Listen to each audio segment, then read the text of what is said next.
Hey everyone, I'm here with Marc Schelske. Marc is pastor of Bridge City Community Church in Portland, Oregon, and also the author of Walking Otherward, 40 Meditations on Following Jesus' Path of Other-Centered, Co-Suffering Love. Hi Marc, how you doing? I'm doing great this morning. Glad that I could be here with another Mark or Mark. Yeah, that's right. Yeah. Well, and your name, I think you said before, is Marcus, right? No, it's Mark Oh, it is with Mark. us, which is weird. A lot of Ah, Marks with a C are Marcus. yeah. There's a weird little demographic of folks who were born in the 70s that get the name Mark with a C. And don't know Well, why. you stand out. Makes it easier to find you on Google or something. I don't know. So, Marc, tell us briefly what you do. I am I do many things. I'm a small Mhm. church pastor here in Portland. And as our church sort of grew smaller over many years, I've taken on other roles to fill time and make ends meet. And so I'm an author. This is my fifth book. Walking Otherward is my fifth book. I'm also a long time tech geek. And so I do all kinds of computery things for people. I produce online trainings, and I do book design, and I do all kinds of things with my computer to make a little extra money. That's awesome. That's awesome. Well, I'm really excited to talk with you about what we want to talk about is this concept of other-centered co-suffering love, which, Yeah. as you and I were talking before, is a way of talking about sort of a kenotic theology, kenosis, right, which comes from Philippians 2, where it is said, Paul says about Jesus, he emptied himself, right? Yeah. So I want to unpack that with you because I think that can be really important and impactful for our leadership in our churches. So let's just start with what is other-centered co-suffering love? Sure. So for a long time, I'm just about 30 years as a pastor. I've wrestled with how to articulate the idea that God is love, and then following the way of Jesus as Christians, we are to love like Christ. When the word love has so many broad meanings in our culture, depending on our own personal background and upbringing and our experience of how people have loved us, all those things color that word for us. And so I find that just saying God is love is really insufficient to help people get a clear grasp. They will end up filling that word full of meaning that you might not intend. And so after a long time, years and study and a master's degree, and all kinds of stuff, I've kind of landed on this phrase as sort of the helpful bumper guards on the concept of what we mean by the love of Jesus, or the love of God as manifest in Jesus. So to say that God is love, as you said, theologians might identify that as kenotic love, but as wonderful as a phrase that is, your average church member has no idea what you're talking about, right? That's right. So other-centered co-suffering are the bumper guards on the side of the concept. Other-centered means that this is a kind of love that takes into account that there are other people besides me in the world that my actions and words have implications for. And when I make decisions, if I'm following the way of Jesus, I'm going to be conscious of the fact that those others exist. And ideally, I'm going to be conscious of the way my choices impact them. That's the other-centered part, right? Yeah. And so, John 3:16 kind of gives us a divine example of that. For God so loved the world. That's the other-centered part, right? The incarnation happens because God is conscious of the other of humanity. And then co-suffering is that I'm not just aware that there are others, but part of my commitment to love in the way of Jesus is that I'm willing to enter into the circumstances of others. Yeah. So, of course, a divine example of that is the incarnation. Jesus enters into humanity and therefore bears the burden of our life, our sin, our limitations. Yeah. Co-suffering for me, I'm not Jesus. I'm not incarnating into your life. But co-suffering means I'm going to be conscious of the burdens that you bear and may, in appropriate ways, be called to help shoulder those burdens. The Apostle Paul says that if we want to fulfill the command of Christ, we do that by bearing one another's burdens. And so that could be, a significant thing. It could be a small thing, right? Like bearing one another's burdens could be just that my kid needs to get picked up after school. It doesn't fit into my schedule, but my wife has some other thing that she needs to do. And so I say, hey, no worries. It's an inconvenience, but I'll take care of it.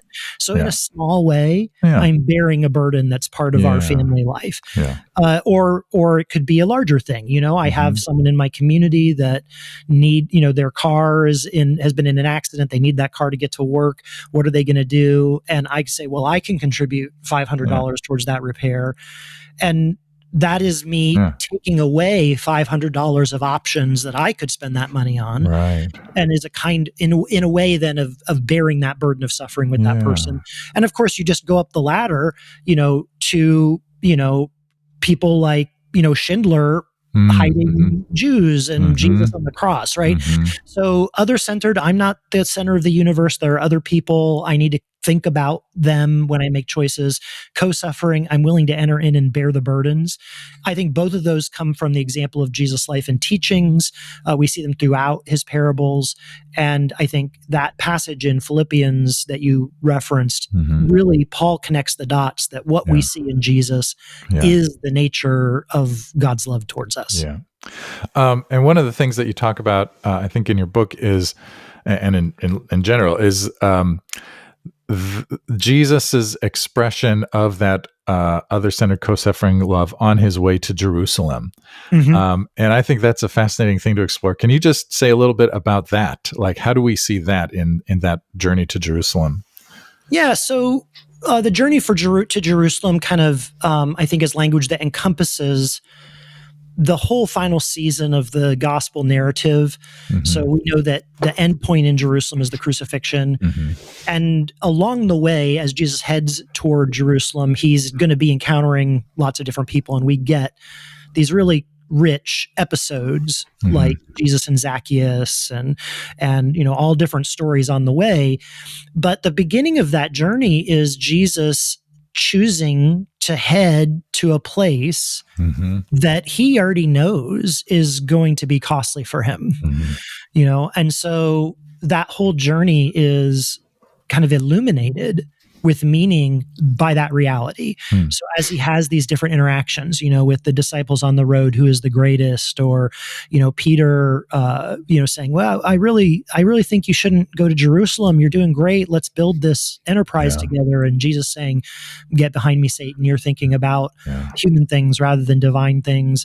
The blind man sitting on the side of the road, Zacchaeus in the tree, all of these episodes that Jesus encounters are colored by the fact that Jesus is heading toward his execution. He's heading toward this incredible moment of personal suffering for the human Jesus, but then also this incarnational co-suffering of God carrying the burden of what it means to be human and the consequences of sin and violence, all of those things that we talk about theologically.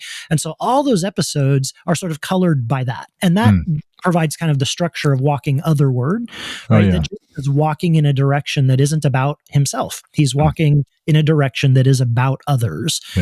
That's that phrase, walking otherward. It's a trajectory phrase. What direction are you headed?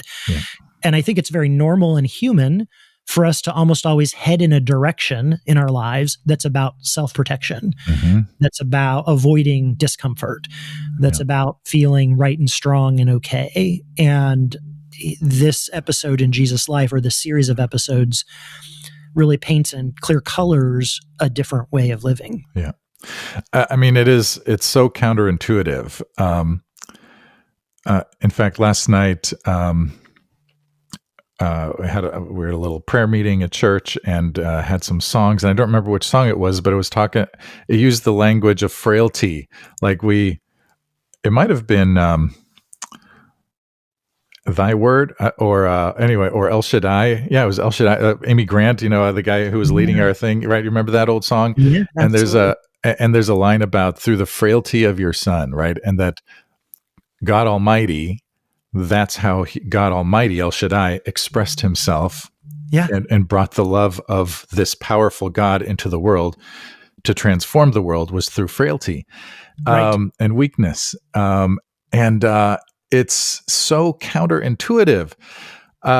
I mean, we live in a world where you think the way you get things done or transform things or change things is through power and influence and exertion, and Right. Yeah. and well, in my experience, and I think in the experience of many, that leads to all kinds of problems. but we think that's what we got to do anyway. How do we resist that? I know one of the things you talked about, the opposite of other-centered, co-suffering love, and I can't remember the exact language that you used. But what's the opposite? And Yeah. yeah, The way that I've tried to capture that sense of the opposite is self-centered. That's obviously the opposite of other-centered. Self-centered, ego-defending ambition. Yeah. So the opposite of co-suffering, entering into the suffering, the burden of other people, the opposite of that is wanting to defend myself from discomfort, from being wrong, from being weak, from being seen as the one who's, flawed or failing, whatever, right? And so ego defending ego defending ambition can look like the sort of stereotypical thing, like, oh, the oligarchs who want to take over everything and have 5 yachts, for sure. But ego defending ambition can also look like that church member who is using the mechanisms of Christian faith as a way to feel right and strong, and not allowing those resources to lead them to personal transformation, right? Yeah. Not allowing the way of Jesus to lead them to the cross. Right. And that becomes the ultimate question for us, right? Yeah. Do we want to use the language, the tools, the resource of Christianity to elevate ourselves, pyramid of power, us at the top being right? Or do we follow Jesus' example, which is downward? That's the kenosis story. That's the Philippians 2 story, right? Downward to death. Yeah. That is the way. And we don't like it. We don't like how it feels, it's all over in our lives. Like, I'm a parent. I've got 2 kids. Having a conflict with my children and admitting that I'm wrong is a other-centered co-suffering moment. It is a moment of ego death. Yeah. And the whole narrative of the culture I live in, the way that I was raised, is that I'm the adult, I'm the father, I'm right, and you need to listen to me and you need to obey me, right? So that's just a small picture, right? Am I willing to admit to my children that I'm wrong? Well, spin that same dynamic out over our whole culture, the way we run our churches, the way Christians show up in society, the political conversations we're having today. Are we as Christians willing to be weak? Are we willing to not be in charge? Do we imagine that the world could become more like the kingdom of God if we were to act entirely and only from a place of other-centered co-suffering love? Or do we honestly believe, nope, before it all can be okay, we need to take over everything with laws and violence and social control. And then once we have control, then we can be nice, kind Christians, right? The way and the means are intimately tied together. It is not possible for followers of Jesus to separate the two things, right? The ends result from the means that we choose. And so this is why this is so crucial for me, right? It's almost a cliche, a pastor writing a book about God's love, right? There's a million of those. Why is this important? Well, it's important because we misunderstand what this way of love looks like. This way of love is not a way of power. It is not. But Mark, if I really engage in other-centered co-suffering love, doesn't that mean that I'm going to let people walk all over me? Is that what I'm supposed to do? Right, of course. I guess it kind of depends on the moment, right? Like, there are times and places where I consciously choose to let other people be right, to let other people win the argument. Right? Because in my soul, I discern that in that moment, it's more important for me to not power up. And that can feel like letting people walk all over me. It's not really, but it can feel that way. Does that mean that, the church should let, whoever horrible anti-Christian forces take over the government and persecute Christians. Well, I guess you should speak to the martyred church over the last 2,000 years about that, right? Yeah. Like, is the goal of Christianity to make a world where Christians can get away with doing what they want? No. The goal of Christianity is salvation. However you envision that. I certainly grew up in a church where salvation was almost entirely about what happens after you die, and I think that matters. But I also presently believe that salvation is about God saving us now from the fear of death. And the fear of death, the early church fathers, when they talked about the fear of death, they used the fact that Christians weren't afraid of the fear of death as an apologetic. Read Justin Martyr, read Athanasius. They would say over and over again, look, this is what happens when people follow Jesus. They are no longer afraid of death. And they didn't mean that those people were focused on life in the hereafter. They meant that those people were no longer afraid of all of the kinds of things that are leveraged in society to control people. Yeah. Right? That they were willing. I mean, they talk about how willing Christians were to be martyred, how willing they were to be martyred. Polycarp on his way to Rome, he's arrested. He's going to be taken and martyred. He writes to the churches on the way. He says, "Do not try to rescue me. Wow. Allow me to follow the way of my Lord." Yeah. Okay, that's a spirit that's challenging to me. Yeah. Right? Because I want to be comfortable. I want my kids to have a good life. I want, all of those things that you and your listeners want. And I'm not saying those things are bad. I'm not saying we need to all sell everything and move to the wilderness. I'm just saying there's something here that should challenge us about the way we choose to live. Yeah. I think when we do live with that posture of other-centered, co-suffering love, it acknowledges that there's more than just me, right? The self-centered, ego-defending ambition kind of, that mentality sort of, the source of that mentality is it's all up to me, right? It's up to me if I want to make change in the world, if I want to make change for my life or whatever. I'm the only one who can get things done. That's maybe an oversimplification, but it's all about my power, and I need to exert my power and influence.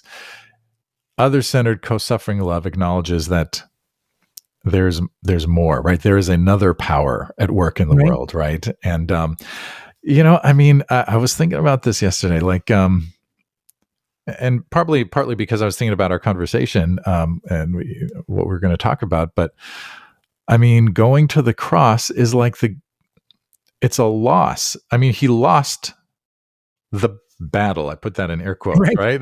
He lost. The empire beat him, and the religious, hierarchy beat him.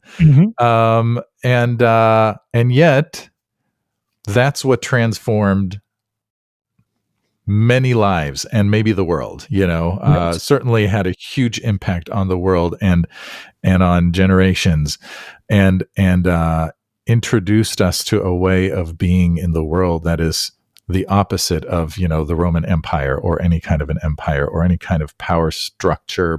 Right. Yeah. So anyway, and churches, okay, let's turn towards leadership and church leadership. I think my tendency, certainly when I was younger, was, what do I got to do to get people to do what I want them to do so that we can build the kingdom of God, and grow our church and also be as impressive as possible. And I want people to think really well of me. That's the whole ego defending, what was it again? Self-centered, ego defending ambition. Certainly my early leadership, and maybe still sometimes, no doubt, there's still that self-centered, ego defending ambition. And I'm just curious, what in a minute or two, or however long you take, a few minutes, your transition from self-centered, ego defending ambition to a more other-centered, co-suffering love. Has there been a transition for you in your own life and leadership? Oh my gosh, yeah, for sure. I definitely relate to what you just said. My early ministry, I wouldn't have thought of this at the time. and it's only probably recently I'm connecting those dots, but to think of my early ministry as self-centered, ego-defending ambition in service of the kingdom, would be entirely accurate, right? Like healthy things grow and excellence honors God, and our whole purpose is to reach people. And how do we reach people? We inspire them with excellence, and we make sure that their kids are well taken care of, and and so we built a church around that, and so we had all of the things that churches 20 years ago, 15 years ago, were supposed to have, small group programs and excellent kids stuff and every kind of ancillary ministry that we could get people to lead, and that was that, the idea that healthy church was going to continue to draw people, continue to get bigger, continue to grow in influence, right? That chart, that up and to the right chart of growth, is not anything that emerges from the story of the church in Scripture. That is something that comes from American, sort of bootstrapping, capitalist, let's get moving, let's build this, let's constantly improve. And so I was on that track for sure, doing good, thinking I was doing good, and probably doing some good for sure. But the result of that was a nearly catastrophic crash for me. Like spinning all those plates was terrible for my soul. And eventually, that resulted in a big emotional crash. That's in a story of that, and things I learned from that is in my book, The Wisdom of Your Heart. The short version, a lot of therapy, a lot of mentoring, of a close friend who's a trauma therapist who helped me sort of slow down and evaluate and be able to shift the way that I see the world and myself and the church. Major interior shift over years that we're summarizing in a minute. But the way that has practically impacted my life as a pastor is broad. Let me highlight just a few. One was I had to go through the very painful process of learning to disconnect my sense of identity and value from the number of people in the room and how they were responding. I had to learn how to show up and give my best as a sacrifice for God and for these people that I loved, rather than entering into these experiences in a way that was designed to get responses. And that was brutal. It was really hard to be able to be in a space where I had to do that. And, God provided the opportunity, because for a number of reasons over a season, our church got much smaller. And if I had been the person I was 15 years ago, that experience would have killed me. Because it's just so easy to try and stand in a space where you're the expert, everyone's listening to you, everyone's doing the things you wanted. Like, this is all ego building. Even if you're doing it for good reasons, it's all ego building. And then to have it sort of look like it's failing felt like I was failing. Right. And yet there was this tension, because I was actually entering into some of the most profound spiritual growth that I've ever had in my life. I was having a more profound experience of a sense of God's presence in my life than I'd ever had. I was going deeper into my study of Scripture than I'd ever done before. And the people that were interacting with that seemed to be growing in a way I hadn't seen. And yet the overall program was messier and had more gaps in it, and more sloppiness in terms of how it happened, and there were less people involved, and there were ministries that we closed down because the truth was people were only doing them out of obligation, and like all of these things that felt like the opposite of that trajectory to the right. And so part of the feedback was, oh, this is failure. But what was happening internally was right and good and wonderful. Yeah. And so that's just one change. Mm-hmm. It impacted the way that we do leadership, our Mm-hmm. leadership structure. I'm an elder. I'm one of Mm-hmm. a team of elders now rather than the senior pastor. Mm-hmm. That was a leadership structure change that happened as a result of Yeah. this. How and when we decide to do ministry and to start ministry changed. Mm-hmm. What happens in our gathering, the way our gathering happens, our liturgy, essentially, that changed. Like every aspect changed, but it changed because of this shift. Yeah. Yeah. Right. That our purpose as a community is to come together and do this together. Yeah. We are gathered to have other-centered, co-suffering love relationships together as a community, and then to live out of that into the world. And that it radically changed what our church looks like. Yeah. Yeah. I resonate with all of that. It sounds like if you're familiar with Richard Rohr's first half of life and second half of life language, right? Yeah. My therapist, that was a homework assignment, was that book, Falling Upward. Yeah. And that book was life-changing for me. It felt like the guy was inside my head. 100%. Same thing when I was reading it. And I was in the middle of that transition from first half to second half of life.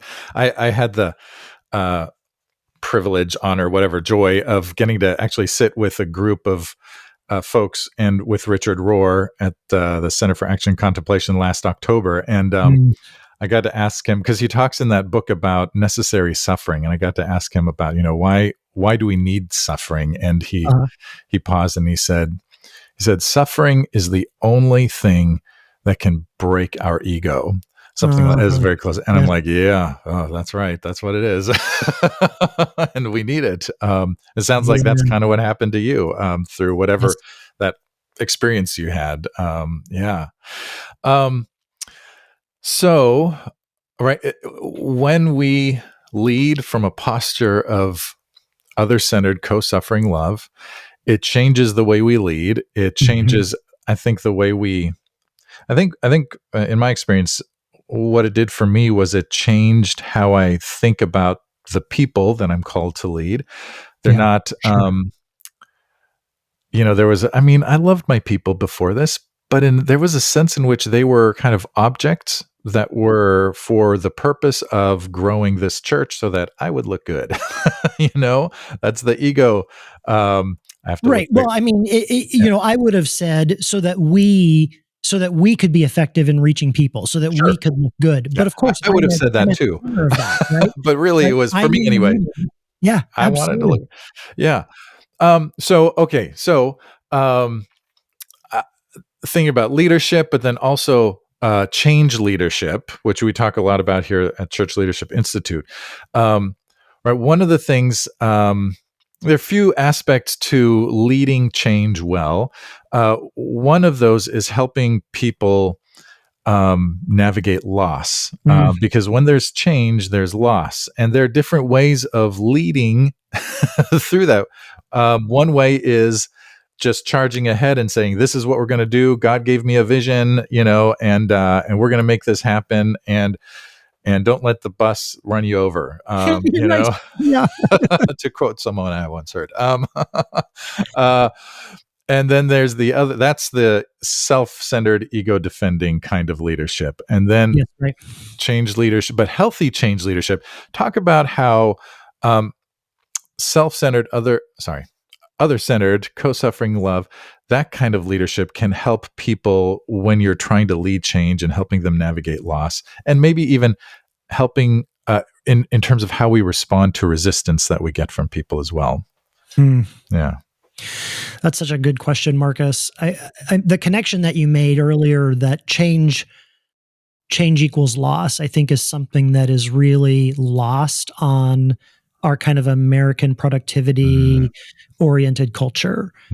Like we sort of assume that change is good, right? That it always is, that is good, and good means it's always beneficial. Yeah. Right. And so we see, people interpersonally being real superficial about the impact of change. We see companies with massive resources pressing forward to make changes in technology without any consideration for the way that those changes are going to leave bodies in their wake. Yeah. And it's all sort of justified as for the greater good. Right. And the reality is that what you said is so. Every change is a kind of loss, and every loss is painful, even good ones. Yeah. Right? Even stepping away from difficult, painful things, even going through a process of healing, maybe you are in a position where you have to cut yourself off from someone who's been really destructive, and that's good that you're doing it. And yet there's still loss and grief and pain involved in that. And I think maybe the angle for a leader, the other-centered co-suffering angle for the leader, would be recognizing that even good changes facilitate discomfort, and that discomfort, it is loving to create the space for discomfort to be heard and processed. Yeah. It is not loving to tell people they are not allowed to experience and express their discomfort. Right. And so what would that mean to create the space? Well, one very basic thing that all of us can do that probably feels crazy is to allow change to take more time. Yeah. Right. Like I remember, being so frustrated as a younger pastor where we would come to the board with something that, we'd researched and we'd made a decision about a direction, and we wrote up the document that demonstrated why we were right, and we brought it to the board needing them to thumbs up the funds to support it. And, at one point I had a board member a member of our board that, just because of the way they process things, they were a muller. They needed time to reflect and to think. And I would be so frustrated with this person because we'd come to board meeting and my expectation was, if you just read the bullet points I've given you, you'll see that obviously this is self-evidently the right path. And so let's just not waste time. Let's get this done. We can start this initiative on Monday, and this person was always resisting that. And it took someone else to let me see the dynamic. And then we shifted to where whatever we were going to present at board meeting, they needed to get, unless it was an emergency, the board needed to get all that information a month ahead. And that was painful for me. Yeah. Right. It was a co-suffering moment to say, okay, I have to have my ducks in a row to prepare our material a month and ahead. That's a pain. Why would I do that? Well, here's why, because it's loving, so that board member, and maybe others who were who were afraid to speak up, that board member would be able to take that information, have some time to sit with it, have some time to reflect, maybe ask some questions, and come to that meeting ready to have a conversation. That's a very small example, a logistical example, but I think giving people time is an incredibly loving thing, And so if you're making a big change, what's the time frame? I mean, I remember in our church, after this big transition, we had a significant conversation about an issue that we as a church were navigating and how we were going to posture ourselves toward it. And it was a big one that had a lot of implications and that there was potentially a lot of energy around. Yeah. And that conversation ended up taking 18 months. And the natural me is like, this is insane. Why are we taking 18 months? Let's just do it. Right. But this friend of mine who's a trauma therapist was on our board at the time as an elder. And his counsel was always, and he's coming from an office where he's working with people with CPTSD, right? Yeah. The most extreme kinds of abuse and trauma, and working with them for years.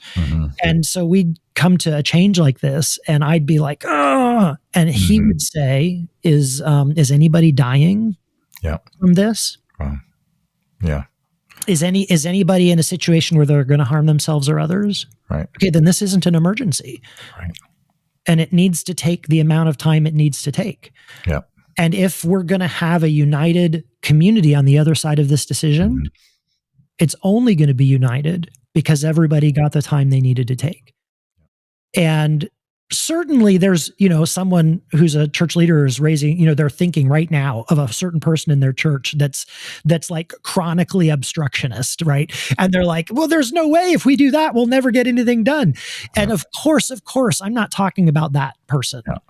right? There's another co-suffering way to engage that person who's a chronic obstructionist, right? At some point, if the community together says we're heading in a direction and we've taken 6 months or whatever it is to process this, and that one person is like, no, I'm unwilling. There's another conversation with that person about why they must be a chronic obstructionist and what that means for them and our relationship, right? Yeah. So this isn't about allowing a person to hold you hostage. Yeah. This is about you as a leader saying, if I really love all the people that are impacted by this decision, then this decision has to be consensual, right? Yeah. I mean, that's a core principle. Love acts by consent. Always. Yeah. Right. And so consent means they need to have the information, all the information, not just the information you formulated in a way that serves your best interests. They need to have the information. They need to have time to understand the information. They need to have the freedom to ask questions. They need to believe in their hearts that they can disagree with you and it's okay. And you need to demonstrate a capacity, you as the leader or leadership team, you need to demonstrate the capacity to hold all of that without freaking out. Right. And that process was completely different from how I'd been trained to lead, how I had seen pastors lead, how I led for certainly the first 10 years of my ministry. And it was brutal letting go of that. Like, in fact, sometimes the things I do now as a leader don't feel in my limbic system like I'm doing leadership. Right. I know what you mean. That's so funny. Like, people probably think I don't do anything, but I'm actually doing a lot. It just, you can't see it, right? That's great because you're, like you said, you're holding space, and that doesn't look like action, and you're holding space for people to process what they need to process, but that's the work of leadership. Yes. Especially in times of change and disruption and experimentation and trying to figure out where God is leading us. And I appreciate what you said about there's another conversation for the obstructionist, right? Because in a sense, what you're describing is this slow process, and I'm going to use some Church Leadership Institute language, like the slow process of getting clear on whatever your mission is, right? I'm using mission broadly here. So whatever that is. And then once you all, or the team has become clear on that, you've given time for one another, you've loved one another through this process, and you agree this is how God is calling us to move forward. And then there's that one other person, right? The leader stays focused on the mission, right? And then you gotta work with those who are, maybe this isn't the right place for you, or maybe you need a little more time, or we love you, we love you, and we'll continue to walk with you if that's what you need. But we then stay. Right. Well, even that dynamic, right? To think about that very difficult conversation. Like, I think one of the reasons we don't want to do other-centered co-suffering love is because it feels sometimes like conflict. Yeah. And that conversation with that obstructionist is going to feel like conflict. Yes. Yeah. And so how can I do it in a loving way? And the easiest answer is to just say, hey, man, I respect you. Please get off the bus. Right. And I didn't want to imply that was, maybe that's not the right way. Right. Maybe there's a trust building process where you say to them, I understand, that you don't approve of where we're headed. Let's talk about what that might mean in how we work together in our relationship, right? Is there a way for you to be on the bus and still not be in support of this? Right. I think that's a Quaker conversation, right? That they tend to make decisions by general assent. But there's a posture where someone can say, I'm unable to assent, but I'm not going to stand in the way of it. Right. And so to be able to give space for that. And I think that the reason so many churches don't have that space is because there is a conflation between participation in this community and what might be identified as loyalty to the leadership team. Right. And so is it okay to have people that are members, that are bought in, that are a part of what we're up to, who aren't on board with the mission in some very particular ways? And how do we have a conversation about that? Right. Obviously, we don't want them to be, constantly, being destructive or divisive. And I think one of the lessons we take away from the epistles certainly is that Paul seems to have a real bee in his bonnet for anything that can be perceived as division in the church. And so we don't want the church's witness to be undercut by infighting. Yeah. But what if the reality is that the church's witness would be improved by a culture of plurality, where we can be together in community even if we don't all agree on everything? Yeah, that's and right. that we have figured out how to move forward together, even if everyone isn't 100% on board with the language or the application, right? Is there a way in which we have communities that are, what's the opposite of fragile? Solid, strong, robust and flexible enough that there's room for constructive disagreement that doesn't bring the whole thing to a screeching halt. Yeah. That's great. I love that. It made me think of something.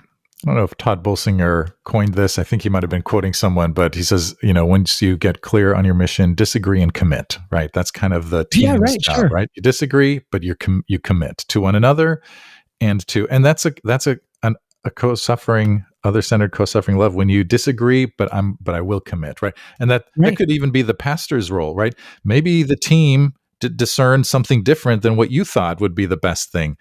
But if the team has worked through this process, and maybe hopefully by then, the pastor has also come to the point of recognizing, oh yeah, okay, this is how, it's not what I thought it was going to be, but I think this is it. There's a sort of other-centered co-suffering aspect to that posture as well. Yeah, I'm willing to enter into this with you, even though I don't fully agree. And what if it's a terrible idea, right? What if it's a terrible idea and the rest of your leadership team is committed to it? Would there be some benefit to saying, I don't think this is a good idea. Here's my reasons why, but I'm part of us. I'm part of you, and I'm willing to throw my energy behind this and move forward. What would that be like? Would that in some way be like God seeing humanity in its broken state and saying, I'm willing to allow this project to continue, even though you guys are a wreck, and I'm willing to enter into this with you, in the incarnation, even though you're going to disagree with me and not get it right for 2,000 years and however long, time continues.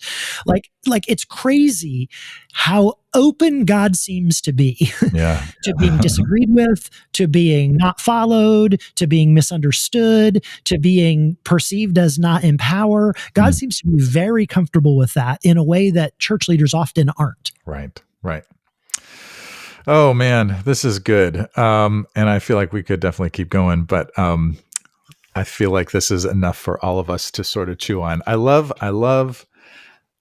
kind of where we have come with this conversation, just the importance of, holding lightly the things that we've once held so tightly to, right? Power and ambition, ego, right? Holding those things lightly, letting them go.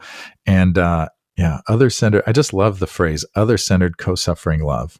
It's beautiful. And Marc, you wrote a book that kind of unpacks this. It's a devotional. It's titled Walking Otherward, 40 Meditations on Following Jesus' Path of Other-Centered Co-Suffering Love. Just tell us briefly about that and where we can find it and anywhere else that we might be able to follow you. So as you can tell from the conversation we've just had, there's a lot of rich meat behind this idea, but Walking Otherward is not written as a theology text. It's written as a devotional because pastorally what I want is for people to be able to take a bite-sized piece and engage it on their own, right? I tried to write the book in a way that represents this very concept, right?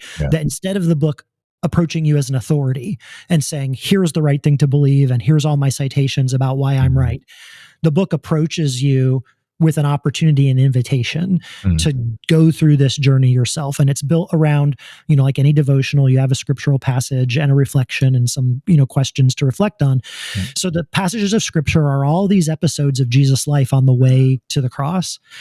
And the questions are an opportunity to reflect on your own attitude about yourself, others, and God in light of how we see Jesus in these episodes.